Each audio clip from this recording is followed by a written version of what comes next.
मारा नदी के खतरनाक पानी से बचकर इन हरे भरे इलाकों में आना इन जानवरों के लिए पुनर्जन्म से कम नहीं है। घास पौष्टिक है और उसे खाकर इनका तनाव अब कम हो रहा है। भयानक यादों को फिलहाल के लिए भुला दिया जाएगा। एक ज़ेब्रा फूल का अभी जन्म हुआ है। हर्बीवोर्स का जीवन खतरों से भरा होता है, लेकिन उन्हें कोमलता भरे पल भी प्राप्त होते हैं। नदी को पार करने वाली पहली ज़ेब्रा यही थी। शायद ये अच्छे से जानती थी कि इसका यहां सुरक्षित पहुंचना कितना जरूरी है। इस नन्हे ज़ेब्रा के लिए इसकी मां ही पूरी दुनिया है। वो इसे सिखाएगी कि झुंड में कैसे शामिल होना है। सफर के नए साथियों की आवाज और महक के बीच इस नवजात ने अपने पहले कदम उठा लिए हैं। हवाओं में शोर और महक से खाने के आने की खबर मिल चुकी है। एक चलते फिरते सुपरमार्केट की तरह ये झुंड दो मादा चीता के क्षेत्र में आ पहुंचा है।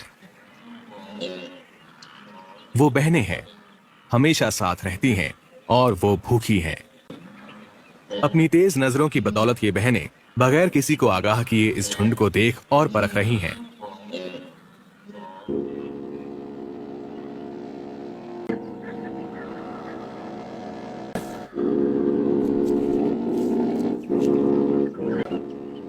वो एक आसान शिकार की तलाश में है, शायद ऐसा जो शारीरिक रूप से कमजोर हो।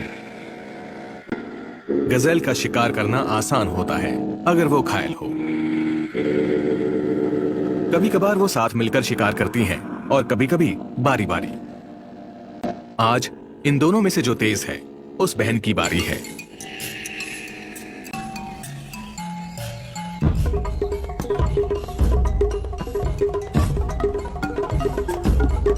सबसे कमजोर का शिकार कर सबसे ताकतवर प्रजाति जीवित रहती है।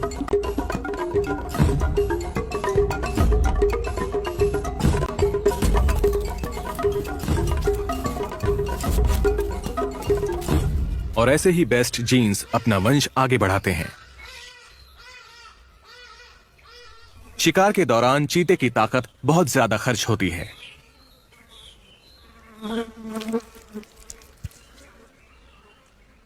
खाते हुए दोनों बहनें ध्यान रखती हैं कि उनके पंजे गंदे ना हो जाएं। खून से सने पंजों के निशान एक शेर या हाइना को उनकी कड़ी मेहनत से कमाए गए शिकार तक खींच लाएंगे। चीते केवल एक ही काम में माहिर हैं, पीछा करना। एक बड़े शिकारी का मुकाबला करना इनके बस की बात नहीं।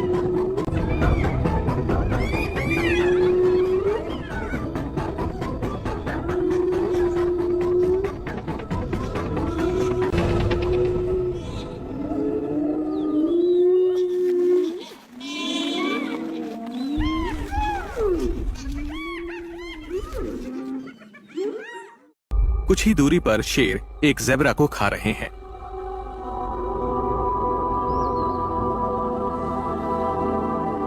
ज़ेब्रा की स्ट्राइप्स के बावजूद शेर उसका शिकार कर लेता है।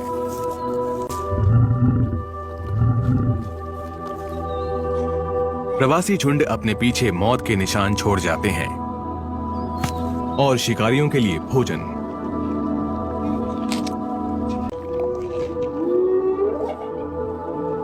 पास ही में कुछ हाइनास अपना खाना खत्म कर रही हैं। उनका भोजन है एक विल्ड बीस्ट।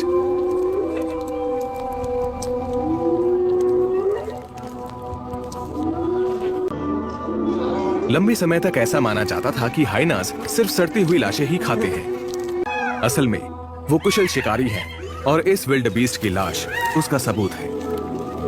लेकिन प्रेडेटर्स का जीवन आसान है, ऐसा किसने कहा?